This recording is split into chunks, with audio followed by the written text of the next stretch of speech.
You guys a countdown. You guys can jump in, and then yeah, just look out for that 4 minute stuff for the close. All right, sounds good. All right, you guys have a great show. So here we go with the countdown here in 5, 4, 3, 2. I'm Carlos Chapman, your host of Getting Common. In my day job, I'm an associate professor at Washington and Lee School of Law, where I teach business law, including corporate governance and ethics, commercial law, including contracts, and I have a focus extensively on personhood rights. The topic of today's episode is New Year, New You, Beyond Resolutions. And today I'm joined by my dear friend, Dr. Nicole Price Swiner, who's known as Doc Swiner on social media. She's going to help us to set some realistic resolutions and hopefully to abandon the Superwoman complex. Nicole, why don't you introduce yourself? Hey, everybody. Happy New Year upcoming. And hello, Carlos. Hello, my friend, my fellow Dookie, my author. We helped to carry your beautiful words to the world, like as if you needed our help, but we helped to create the wonderful book and books, hopefully more that are coming to become a best-selling author. So I really, really appreciate you having me on. But as you mentioned, I'm known as Doc Swiner. I am here in Durham, North Carolina. I've been here kind of back and forth since graduating from Duke and finishing medical school at home, coming back here to UNC Chapel Hill for residency, and then just kind of setting up my life and my work and my job and all that. But my daytime job is as a full-time family doc. So, we were right before coming on talking about the burdens that we're fighting with this whole COVID pandemic and trying to keep people happy and healthy and mentally stable throughout this craziness that we've all been living through the last 20 months. That's my day gig. But at home and on the side, I've been doing more things with publishing through Swiner Publishing Company with the help of, independent contractors like my husband, Rick Swiner, and putting on events. Of course, pre-pandemic, we were, traveling and doing publishing retreats and doing women's empowerment type self-care retreats called New Year, New You, which hopefully, if Omicron and all this stuff behaves, we'll be able to take to Cabo for the first time ever in February. And then I just started during the pandemic. I was kind of inspired to start some things for more wellness and well-being through Serenity Hydration and Wellness, where I do IV hydration here in North Carolina, where we can either come to you or you can come to me here at Durham Family Medicine and do vitamin, replacement and hopefully make you feel good and, stay away from illness and all of that. So a little bit of this, a little bit of that, trying to seek balance or whatever that is in my life and take care of 2 kids and a husband at home too. Well, and that leads me to my next question. Before we even get into the discussion, you're all about abandoning the Superwoman complex. I have my Doc Swiner Superwoman planner that you designed. Yes. And I want to know, how do you do everything? Like you've got a happy marriage, you've got fabulous children, you've got 4 businesses. Like you are just always doing the most and you always look well rested and hydrated. That's and funny. So I want to know how you do it all. I tell you what, and people really probably think I'm corny for saying this, but God bless my husband. I mean, really, Mr. Swiner is like the bomb. I pray and hope that everybody has a partner, a friend, a husband, a spouse, a woman, whatever in your life, just to help support your crazy dreams. I mean, he literally helps me to do the publishing stuff. And when I get home and have to take care of the kids, he's already there and making things happen and making things move. So I really do give a lot of credit to him. And then, the key to not being a superwoman is you can't do everything at once perfectly all the time. So even though it looks like I'm doing the most and I'm a work in progress, the reason I can preach this whole no superwoman thing is because I identify as a superwoman. Like, I don't know if it was Duke, Carlos, I don't know if it was our families that pushed us to say, you can do anything and everything, whatever you want, you can do it. And so we were born and bred to do these things and to feel like we can make things happen. And then we have, people that support us. I don't know if that's it, but being the type A person that I am, I guess I am, I have to sit myself down a lot too. So having a supportive partner, knowing that you can't get it all done all the time, every day and be perfect, sitting down and resting and carving out that time for yourself really, truly makes a huge difference. Now, I know you said you have a special announcement today. I do. What is your what else are you adding to your plate while not being a superwoman? Guess what? I'm subtracting. It's a Oh, big subtraction. So first time saying it in public, and there will be plenty of gnashing of teeth and tearing of clothes here in Durham, North Carolina, I'm sure, especially in my practice, but I'm leaving clinical medicine. wow. I'm making it happen. 2022 is the year to do it. And it's the biggest no superwoman move I think I've made since preaching this to the masses, is really looking inward, looking at my schedule, looking at what makes me happy, looking what has really stressed me all the way out and has caused hair to fall out and some sleepless nights and palpitations, really trying to focus and figure out what makes me the happiest and where I am the happiest. And it's no longer in clinic. Wow. It's no longer in clinic. Yeah. Wow. So 2022 spring, I'm going to be exiting clinical medicine. And then, that's big. As a superwoman, I have to say, but what do you do instead? Right. What are you going to replace it with? Right. So I'm 43. I have an 8 and 10-year-old, children at home. And so I am constantly trying to figure out what works for me so that I can be more available to my family, so we can all be healthier and happier together. And what I've realized during this pandemic is that working from home makes me happy. Being home so that when the kids get home, I can, if I feel like it, I can cook.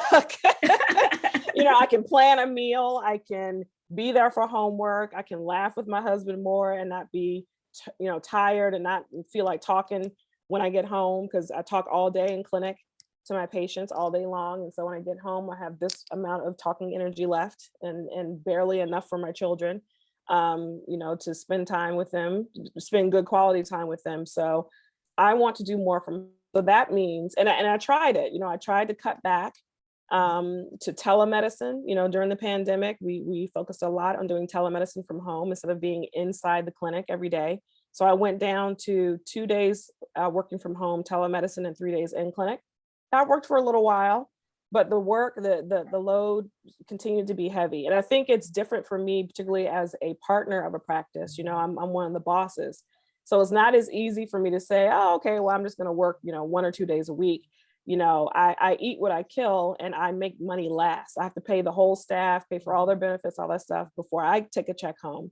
And things have really been hard throughout the pandemic. So it's hard for me to cut back and make the money that I need or want to make at the same time. So there was an imbalance there.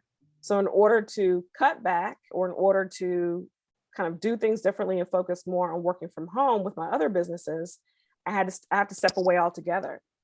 So there's a whole legal situation that I'll have to go through to sell my partnership and to gain another partner for the business. Got to go through that.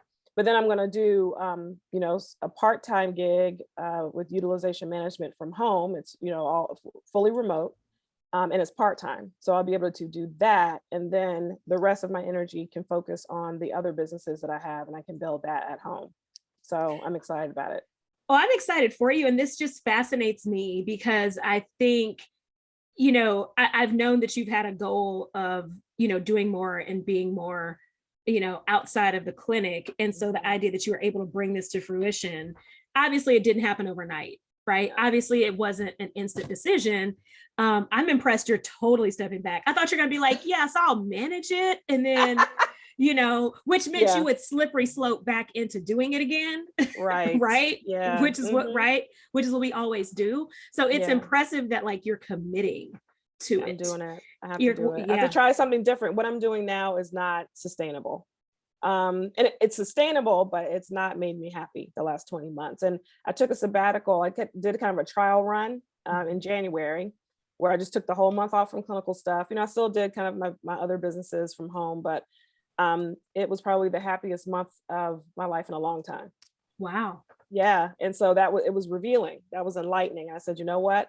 I want to do more of that. I want to be mobile. I want to be able to pick up and go. I want to be able to set my own hours. I want to be able to say, okay, well, if I want to make this amount of money, then I'm going to work for these amount of days, but then I'm going to take off, the rest of the time. And running and being a partner of a practice it doesn't work well that way all the time. And so this is really the only way to do it. I love what you're saying, because it makes me realize, like, when I left the legal practice, everyone thought I was crazy. And what I always say is, it's not that it doesn't work for anyone, it doesn't work for me. Right. Like I probably am as busy as I was. Yeah. I'm simply doing things that make me happier. Yes. Right. Yes, it's like you're still working the same amount of time. It's the flexibility and the way to do what you find fulfilling. That's right. That's the difference. So that gets me into, we've said Superwoman over and over again, and you've got your best-selling books about the Superwoman Complex. And then you also have your Thinking About Quitting Medicine, like, anthologies, which this fits into, in which you weren't even one of the people quitting medicine at the time, right? When you wrote them. Right. So tell us a little bit about what the Superwoman Complex is, and why you think we need to end it, why we need to stop trying to be superwomen.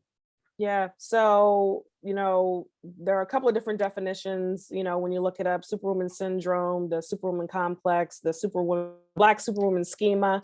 My soror and colleague here, Dr. Cheryl Giscombe, is like the guru of the Black Superwoman schema, and she's done much research and writing on it. But essentially, it's the feeling and the burden of being everything to everyone and then leaving yourself last, which then causes multiple consequences with your physical health, your emotional health, your mental health, sometimes your financial health. Causes all types of consequences. So focusing on self-care can be life-saving in many ways. And particularly right now with the pandemic, with all the chaos that's happening, looking inward and giving yourself permission to do what's best for you is an integral part of survival right now. So I'm trying to practice what I preach. And so the question I have is, how do you do that? Right? How do you go from, thinking about quitting medicine years ago, developing all these side businesses and all these other things, to ending up where you are now in 2022, making that decision? Like, how did you break up with the Superwoman Complex? Break up, that's good. It took practice. We were talking about saying no more, before we started recording. It takes practice. Saying no is not easy, especially if you are a go-getter like we are. But really, truly paying attention to where and when you are your happiest. And that includes at work, that includes in relationships. Really feeling that energy and paying attention to it, and feeling, when you walk away from work or you walk away from dealing with that person, how do you feel? Do you feel like you are completely exhausted and spent, or do you feel rejuvenated, energized, happy about, the interaction? Does it make you happy? And if it doesn't, then you got to do something different. And that may take a while. That may not be something that can happen overnight. Like for me, I started talking and thinking about the Superwoman Complex after my first child. She's 10 years old now. At the recommendation, interestingly, of a man in my life, my father, who had been reading and hearing about women in the workplace and how we've been killing ourselves. And, it probably has a lot to do with my mom and how she had, mental health issues and just kept going and going and going and self-medicating with alcohol. And, then later, unfortunately succumbed to those issues. And I don't think he wanted me to end up in that same or on that same path. So it took him, it took my husband, it took, loved ones around me to say, look, okay, so you're running this practice, you're married, you're having a kid, you really have to focus on what is going to work for you and your family. Like, you can't kill yourself over work, come home and think you're going to be happy and take care of these people. You have to figure out how to take care of yourself.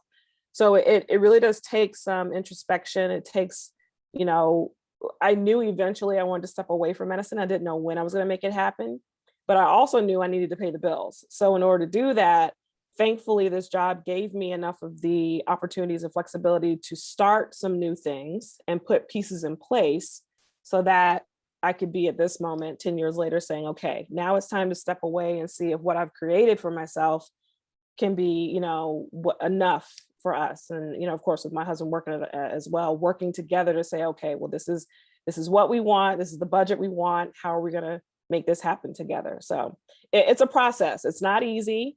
There will be guilt. There will be some sleepless nights as you're, like you said, working your 4 or 5, 6 businesses all at one time. But there's a goal that you're working towards. And the goal is to make life easier, to give yourself more control over your time and your energy, so that you can form the lifestyle that you want. Now you are a doctor. Mhm. And so I would love for you to talk about what you see in clinic when women don't abandon the Superwoman complex. Like, what are the health impacts? And I don't think we talk enough about how sick everyone often is. Like, I have so many friends who are constantly tired, or like you said, your hair falling out. Like, to me, when my hair starts falling out, that's when it's like, okay, it's time to step back. And I can't just take a biotin. Like, my hair is falling That's out. right. Mhm. So that is my external manifestation of stress, is when I Yep. start to get a little bald spot. And it's like, Yep. that's when I need to slow down. But what are Mhm. other things you see, in women, especially in your clinic, when you can tell that they're just, running on all cylinders and it's time to abandon the complex? All of the things, almost anything, almost any medical issue I can link with stress, and almost in less than 6 steps. When I'm, pre-pandemic, when we were in person and doing our conferences and events, I would play this game called 6 Degrees of Separation from Stress. And I would say, name a medical disorder, name it. And I can link it right back to stress in less than 6 steps. Anything, whether it be memory issues, memory loss, concentration deficit, high blood pressure, high sugars, weight gain, weight loss, sleeping too much, not sleeping enough. Almost anything you mention, I can link back to stress and just doing too much. We all do it in some form or fashion. And it's fascinating, because most doctors, when I go to the doctor, if I walk in and say my hair is falling out, they will give me a pill. Or if my blood sugar is high, they will give me a metformin. Or, I don't think I've ever had a doctor other than you say, what is the stress like? Which is kind of why I'm sad you're leaving clinical medicine. But I hope that, well, my thought is that now that you're leaving clinical, you can be everybody's doctor. Yes. Kind of like you are I today. just won't be in the clinic. Right. From a wellness perspective, I'll be available to more people. Because I've never had a doctor say, what's your stress level like? I've had a doctor say, you gained 10 pounds, you need to lose weight. I've never had a doctor say, why'd you lose weight? Right. And so, what is it about? Is it the clinical setting, or is it just the way medicine operates that no one thinks about stress at all? That's a good question. I want to say, in defense of my colleagues, I want to say that we are talking about it more and we are thinking about it more, because many of us are going through stressful moments right now. So if you're not seeing a doctor that talks about that and that cares about that, then find you someone that does. Because there are some of us who are focusing a lot on that. Number one. Number two, you bring it up. When you go to your doctor, say, hey, so I know my blood pressure is this, and my blood sugar is this. I know you want to start me on this medicine, but can we first talk about how, like, I'm not sleeping well? Let's talk about that first. Because if you're not sleeping well, your cortisol level, which is a hormone, goes up, and all that stuff is out of whack, or you can't lose weight. Or let's talk about how I have sleep apnea, and even though I feel like I'm sleeping for 12 hours, I'm not sleeping restfully. And how can we fix that? So you also definitely should be your own advocate and say, hey, I hate my job. Can I take some time off? During this pandemic, I have written the most letters for sick time, Family Medical Leave Act, FMLA, short-term disability. This has definitely been the time that I've done that. And I feel like that's been something I've been able to help my patients with, is giving them permission and asking for that time off, because things are crazy right now. And the majority of our stress comes from work. And so if you don't have the sick days, or you feel like, if you take a vacation, you'll come back and all this work will be piled up, your doctors, your providers can be your advocates and write letters on your behalf to say, look, this person has to stop because their blood pressure is too high, or their sugar is too much, or whatever. So you should, definitely, I encourage people to be their own advocate. Even if your doctor isn't bringing that stuff up, you can ask, you can talk about it. I would love to rewind on a point you just made, because I don't think people realize that you can take FMLA leave before you have the heart attack. There you go. And before you have the stroke. Because that is definitely something I didn't know when I was at the law firm, right? I just quit the job. But maybe if I'd taken an FMLA leave, I would have stayed longer, right? Like, it is, and it's something I've learned, since being on this side and being a professor of law. that, wait a minute, I can take an FMLA, like I am sick enough if I am so stressed out that my numbers are bad and off the chart. I am sick enough if I am not sleeping, or if I am like, there's this idea that it needs to be chronic. Like you shouldn't take off till you have cancer, or you shouldn't take off until you have the heart attack. But the truth is, the way that you're living is going to give you the heart attack. Right. So I appreciate you mentioning that, because I know that most people don't know. Right. It is that you can step back and you can get paid while stepping back if you're at a job that has those benefits. That's so right. Very, very important to know. Yeah. Or if I want to add, or if you're taking care of a loved one with that issue. So if you are the primary caretaker of someone that has cancer, or you're the primary caretaker of somebody that your mom just had a stroke, so you need to take off a couple of weeks to be with her for the hospital and rehab and all that, causing you stress, causing you time off work, you can also take FMLA because of that. It's family medical leave. So not only your medical leave, but also your family's medical leave. So that also, I think, is something that you can advocate on behalf of yourself to get done. And I will say, if your company does open enrollment at the beginning of the year or at some other time, look into those options too, because there are some like short-term disability that you can supplement, or even long-term disability that you can supplement, and it doesn't cost as much as people think. That could let you have 6 months or a year off if you need it. And I tell my students this, because so many of them are like, my law firm gives me X maternity leave, but what if I need to be on bed rest?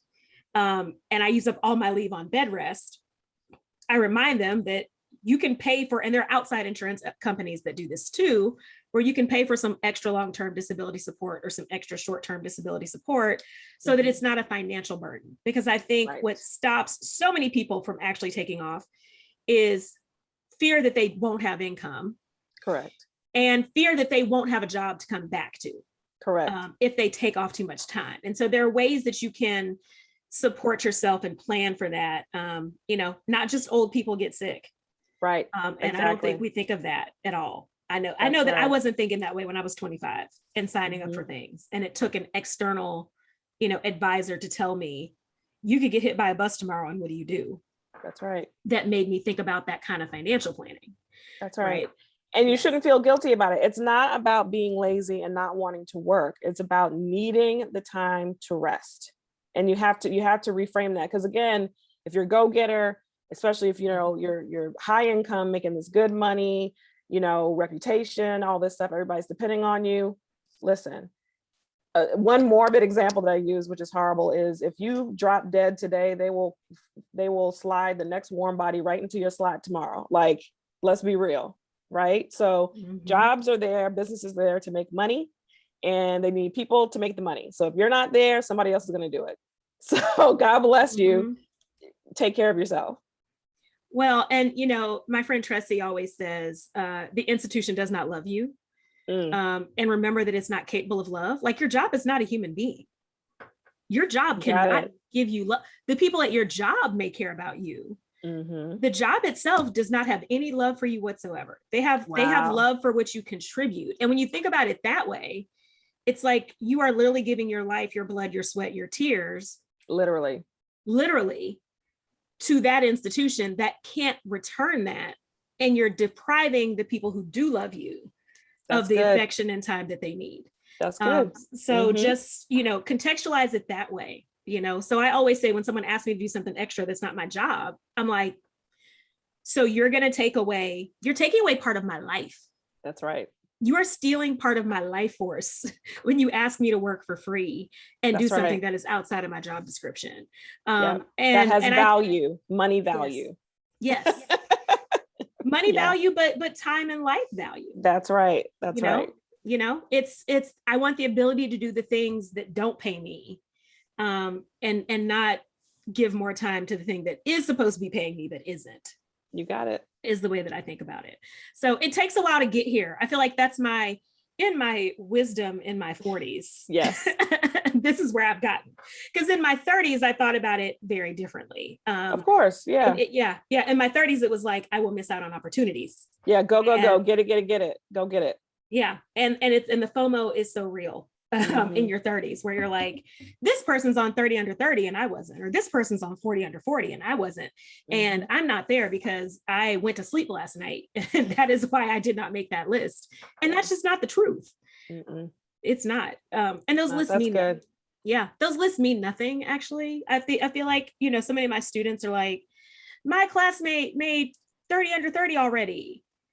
And I'm like, I can't remember who made 30 under 30 when I was in my 20s. Yeah. What does that mean? Yeah. What does it do? It's for marketing, right? Like it's for you to go promote something and market something else, but it doesn't define who you are as a human being. But they are so obsessed with those lists. And now I barely even notice who's on them, but I probably was equally obsessed when I was in my 20s too.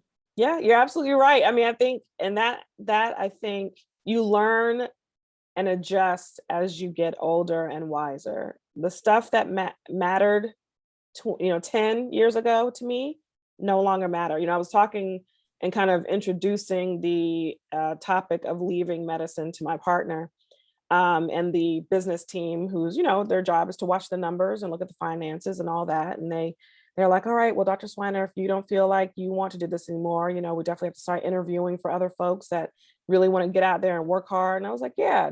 They said we need to find us another Dr. Swiner, right? Because they want to replicate me. And I was like, yeah, but make sure she's 10 years younger with no kids, right? So she can get going and move and groove and make all the money. But then, you know, things change. You know, you get married or not, you get divorced, you have kids, you don't have, you know, things change and your motivation changes. And so, you know, and the other thing is, the good news is I can always go back. So if I, in a year or two, either I'm not making the money that I want to make or don't have the opportunities that I want or need, I can always go back to clinical medicine, you know, and you can always go back to that job. But if I want to work at Target, I can go work at Target for a year and see what that feels like. You know, I just don't want to be, and I don't want any of us to feel stuck. Don't feel stuck. What I think is interesting about what you said about your replacement is 10 years younger with no kids.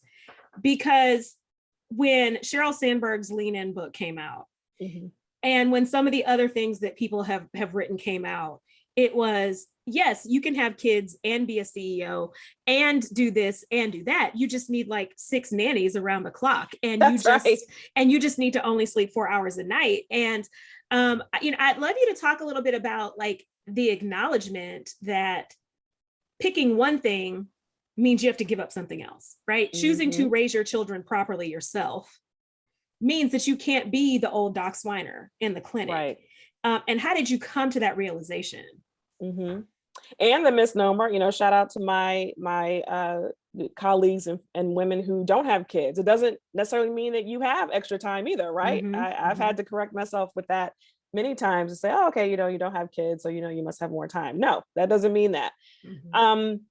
So yeah, you're right. You definitely need your team. You need the support team. I have in the planner that you pointed out, one of my favorite new additions is the self-care board.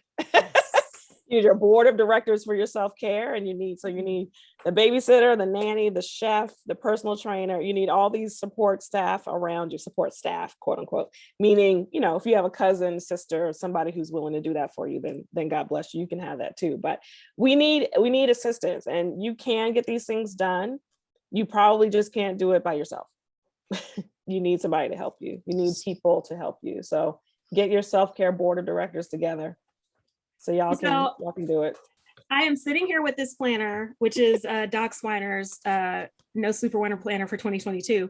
Yes. And what's crazy, when I looked at the self-care board, it made me check myself, because one of my personal goals, we're talking about goal setting, I'm hiring more people to do things. I'm outsourcing more, which is hard for me because I'm very type A, and it is hard for me to let other people do things for me.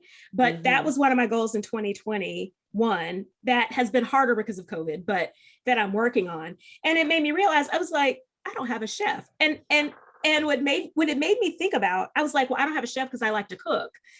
And then the mental gymnastics I went through was, you don't have a chef because you like to cook, but how often are you upset that you didn't have time to cook?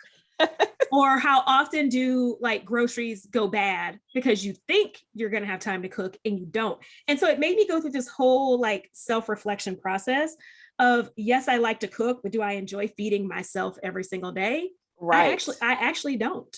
Right. Nor do I have the time to do it. So why Right. don't I have someone in this spot in my self-care board? That's right. And here's what I love about the self-care board and the planner. It's beauty, health, and mind and soul. And I think, to me, when I think about what super women are and how we feel, the health one, we probably are fine with. Mhm. The beauty and mind and soul with, most super women will think that's a luxury and that's frivolous, right? The idea that you have a regular cosmetologist, a regular spa and Esthetician, a regular massage therapist, that is somebody who you go to, who's your go-to person every month. I have so many friends who are like, what do you mean you get massages all the time? Like, that feels like this crazy indulgence to not just put the healthcare stuff first, but the beauty first, the mind and soul first as well. And I think we have to, we think we have that's to stop judging each other for doing stuff that makes us feel good. Exactly. Yeah. Yeah. And you're right. Like I went through that too. And that was feedback that I got, early on as I started talking about this stuff, 10 years ago was, or I can't afford it. That's just not in my budget. And I get it. You might not be able to do it every month, but you certainly can trade out some things that you're doing and exchange and do that. You certainly can find someone to meal prep a couple of times a month. Even if you don't have a chef, quote unquote, coming into your house like the Real Housewives and, doing a dinner party every week, you certainly can find someone that can do a meal prep a couple of times a month and save you some money, probably for less money than you're spending on fast food and restaurant food. Certainly, you can do that. They're all over social media now. They ship. You know what I'm saying? Like, there's no excuse. Massage Envy and other types of chains now, you can do memberships for $30 to $50 a month to have a free massage every month. You can swap out something that you're doing and spending unnecessary money on. You can stop buying coffee every day for a month and save how much money? You know what I'm saying? Like, you can stop smoking. Quit smoking and spending $7 per pack every day and see how much money you'll have at the end of the month so that you can meal prep. You know what I'm saying? Like, so we have to be real with ourselves and look at the budget, and some things you may have to cross out or give up, or, do January, February, March, and then the rest, do quarterly. So it makes sense for you. But these things definitely will reduce stress. And like I said, stress, I can link to almost any medical condition you can name, even cancer and dementia related to stress. Wow. Some of these things that we do to self-medicate that are harmful to our bodies, we need to check and swap out and exchange for a massage so that our bodies can feel better. You really do have to be honest with yourself. I love what you're saying about budgeting, because even just the meal prep one, you could do the Factor 75 and all those different meal prep kits. And I started doing one of them. Daily Harvest is the one that I've done the most often, because it's vegetables. And if I'm going to cook, I don't cook enough. I don't eat enough vegetables. So that was one of my ideas for getting more vegetables in. But what it made me realize is I was spending so much buying groceries that I throw away and then getting a last minute meal. Combining those two things was far more than I ever spend on the subscription service. Yep. Exponentially more, because, you order the Uber Eats at the last minute and there's the $20. Those fees. Yes. The Uber Eats fees and the DoorDash fees. And then, like I said, combined with buying groceries that you throw away versus like thinking about it in advance and saying, okay, my lunches are Daily Harvest, or my breakfasts are daily. So I only need to do these meals, or I only need to cook on weekends, or so I think it's important to know that some of these things we think of as luxuries actually aren't even luxuries. They're cost savings. Right. Which helps you to stay home and not be in the streets and not be tired as much. Right. It's less work.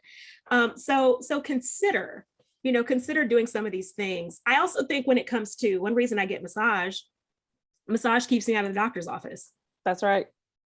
Massage is my medicine. It really is. It does. And, I think about your bar tab, although I'm guilty. I am right. guilty of turning up the bar and dropping the credit card, and thinking about it later because I had a bad week. And so we're just going to turn up tonight. You can do that too. It's fine. Sometimes you can. It's just when it's all the time. There's a problem. Your bar tab budget, could be $400 or $500 in a month, and you don't even realize it. It is painful. Pre-pandemic, those date nights. Sometimes they're like, wait a minute, okay, we need to find somewhere else to go for date night because this bar is too much. Or just being like, I'm gonna go out Thursday, Friday, and Saturday, and you're like, did I spend $100 at the bar every single time? Because now I'm in my 40s. I can't drink the bottom shelf anymore. No, we can't drink that. So, that's your chef money. That's your massage money.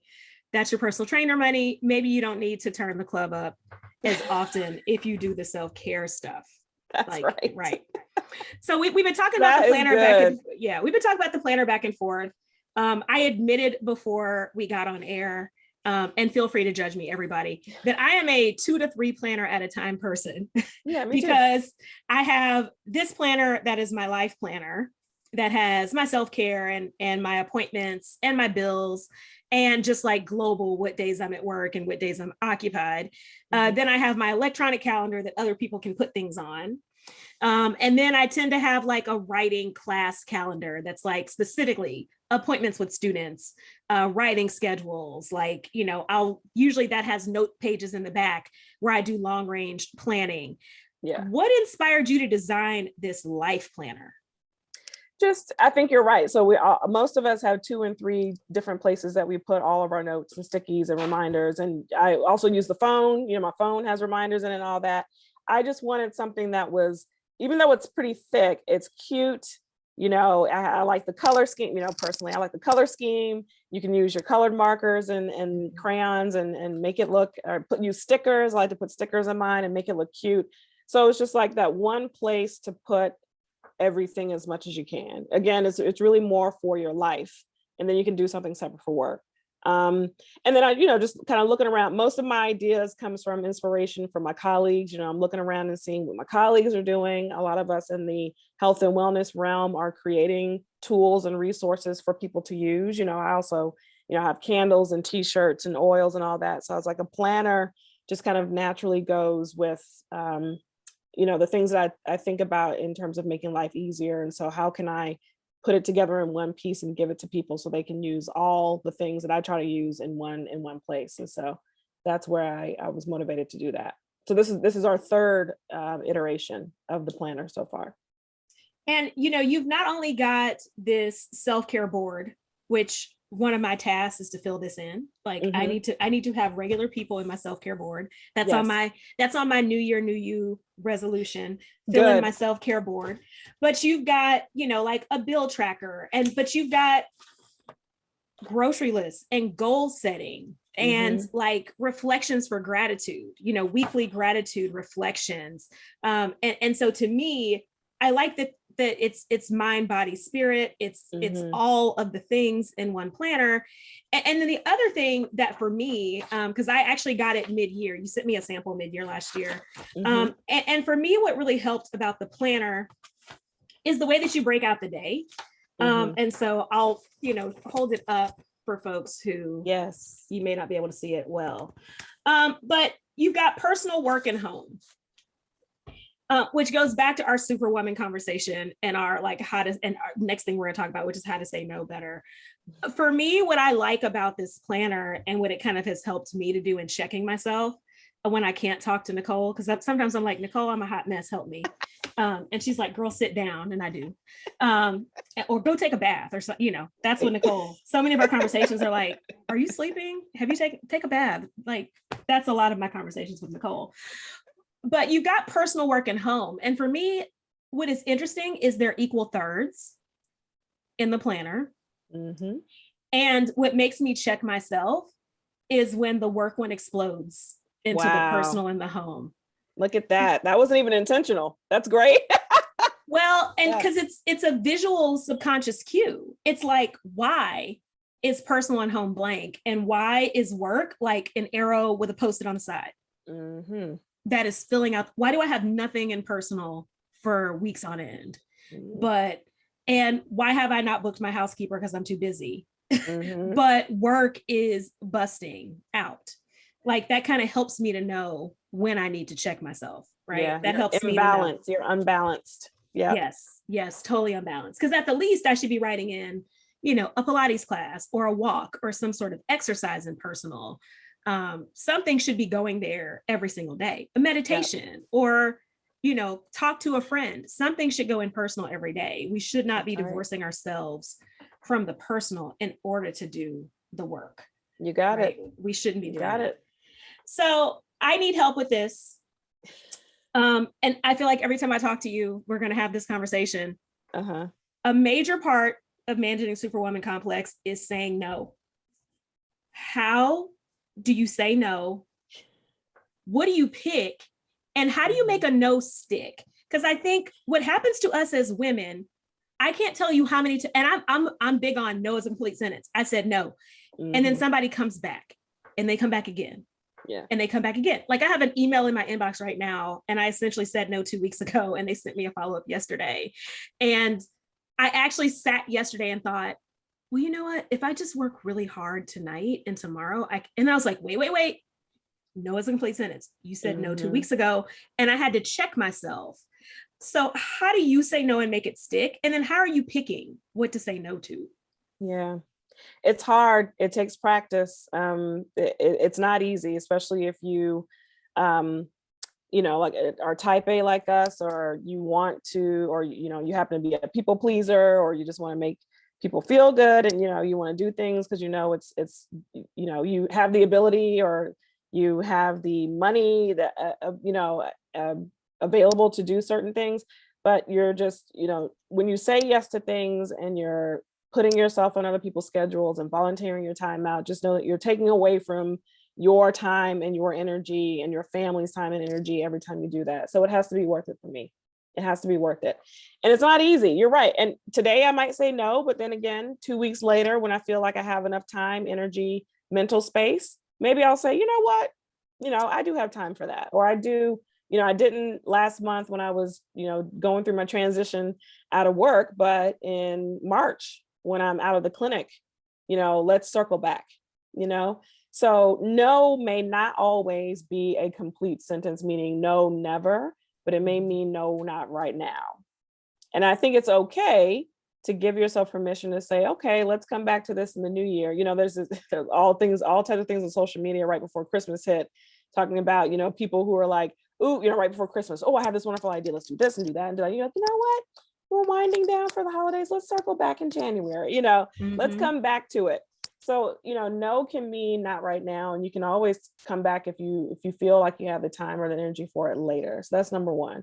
Number two, I always, if I get a text, one thing that I do have, I've been trying to work more on is cutting off my work time. When does my workday stop? Ooh. And it's hard because not only do, I have this day gig, right? My 9 to 5, but then I have these 5 to 9s or whatever, these other jobs and businesses that I'm building. And so people will text or email me at all times of night, or send me a DM in my social media all times of night. And I may not always have my do not disturb on. You have to be committed, and you have to commit to yourself to say, okay, after 6 p.m., I'm not going to answer these emails. And you just don't. You don't. Same thing with phone calls. If you're calling me after a certain time and either I'm tired and I don't feel like it, or I'm with my children or my husband, or I said, you know what, tonight I'm stopping at 7 p.m., I'm not going to answer the call. And you have to commit to that.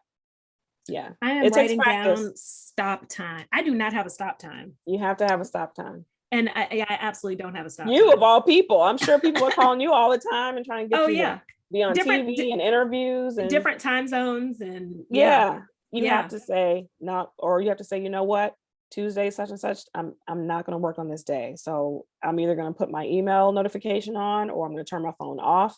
That would be hard. But you have to commit. So if you set the rules, you have to commit to it. Wow. That blew my mind, because I was like, stop time. What is that? Yeah. After. So before, if you text me, so let's say it's a friend that needs something just kind of, I don't like talking on the phone. You know, I'll do it if I have to, but I'm a texter and an emailer. So I feel like I can multitask better if I'm texting and I can look at my child or whatever, instead of you having me hemmed up on the phone for an hour talking about nonsense. So I hate talking on the phone. If people call me before 8 o'clock in the morning or text me before 8 o'clock in the morning, I try my hardest not to return the text or not to pick up the phone call, because then that teaches people that they can contact you at any time. Same is true for after hours. If you text me and it's not something important, or it's about a patient situation that's not life or death that I can do at 8 a.m. the next day, I try my darndest not to answer, because as soon as you answer, that teaches people that it's okay to do that from here on out. And so you have to set the boundaries. It's hard. Ooh. It's really hard. I don't like talking on the phone either. There are people who I do talk on the phone with because they understand that. Certain people. Well, and they know that if I'm talking on the phone, it's because I am doing laundry or cooking, or like it's how I occupy myself when I'm doing physical activities. And so like they know that sometimes I will not answer the phone because I'm not doing something that enables me to talk. But everybody doesn't understand that. They want you to pay. If you need me to pay 100% attention to you on the phone, I'm not the one.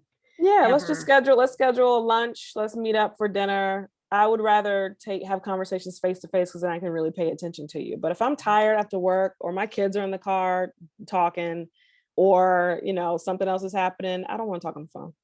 I will tell people to jump on my Calendly like a student. Like truly, I will tell friends to jump on my Calendly. Yeah, that's good. Yeah, if they need if you need a dedicated like actual conversation where I have to pay attention to just you. Like I need you to schedule that like the students do, or like anybody else. That's okay too. Yeah.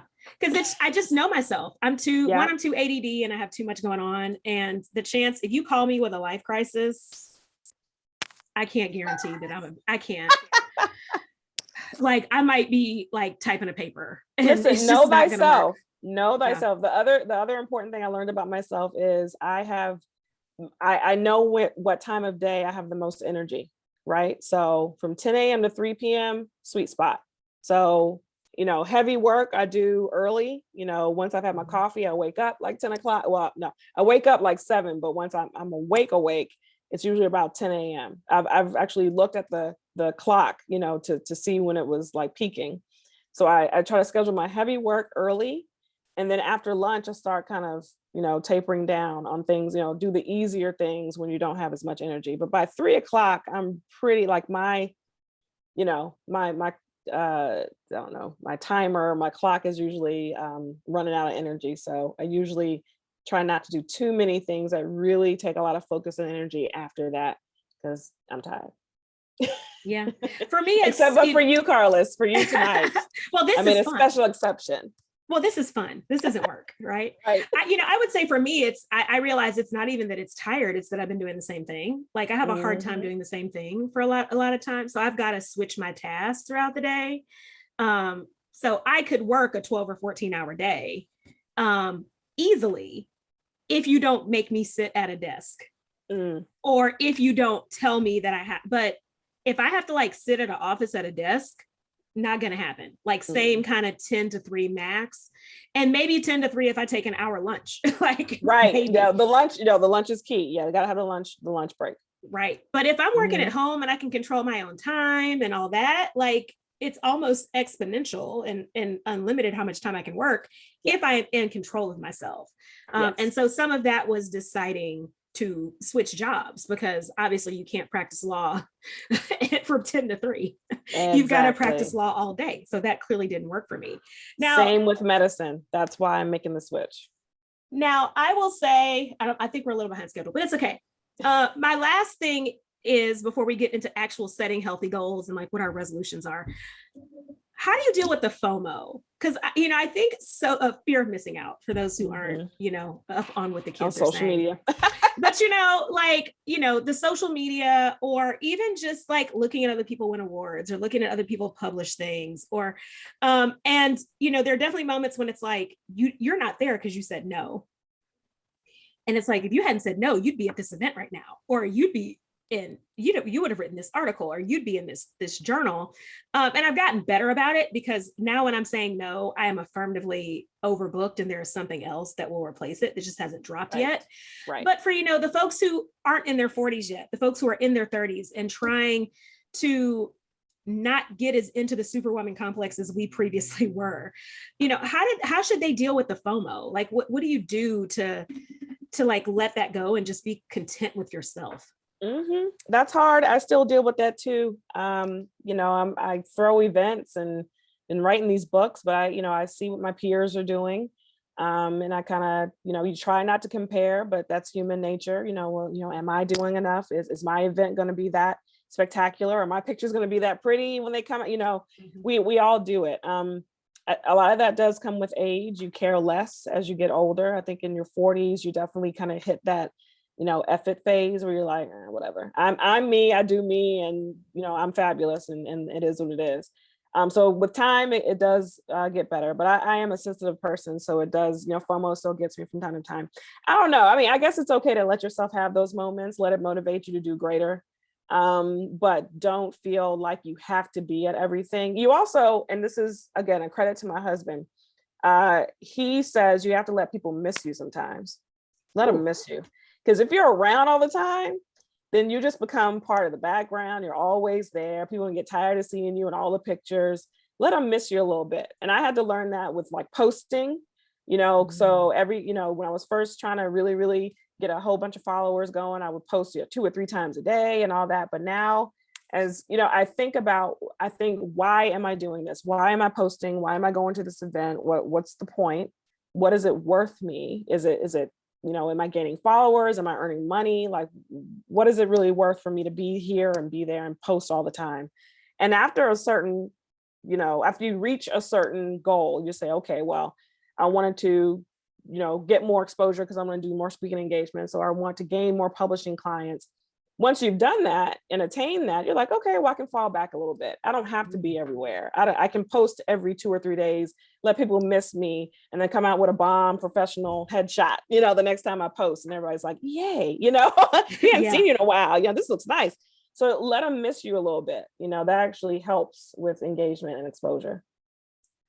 And that's a good way to segue to our closing, which was kind of what we came here today, was talk about goal setting and realistic goal setting.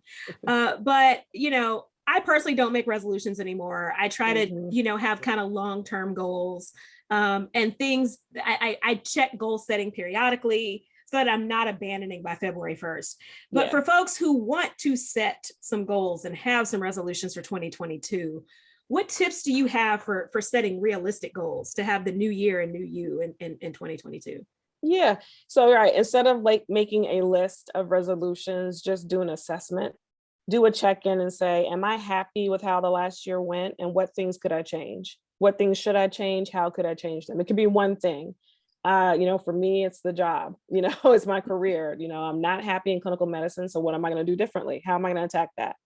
And you don't have to give yourself a deadline. You don't have to say by March the 1st, this has to be done. You can say, this year, I want to focus on more self-care. This year, I want to focus on a career change that's going to make me happier, where I can work less and still make the money that I need and want. So don't make a list. Don't say you're going to lose 10 pounds by such and such date. Say, I want to make sure that what I'm doing every day is making me happy. And if it's not, this is the one change I'm going to make. And I think that's easier to stick with. I love that. What I am doing is what I'm doing making me happy. End of year self-assessment. I feel like you should drop one of those, Nicole. Like, do you have a form? Okay. I don't know. Like, Let's seriously. Like, no, I need a form, because a new year self-assessment. Yes, that's what I need. Okay, I'm gonna work on that. Let me write that down. The idea of happiness as the focus, instead of, because maybe 10 pounds would make you happier, but you need to do the full self-assessment of what that's going to look like. So I appreciate that.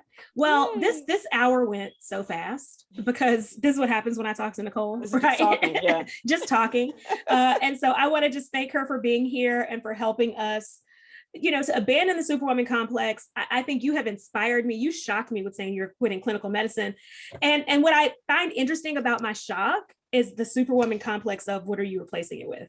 And you're like, I'm replacing it with happiness. And I was like, whoa, Yay. Mind blown, because that's what we all should be doing. We all like our goal should be like, let's replace what makes us unhappy with happiness. Absolutely. Now, if you want to find Doc Swiner, she is at Doc Swiner everywhere.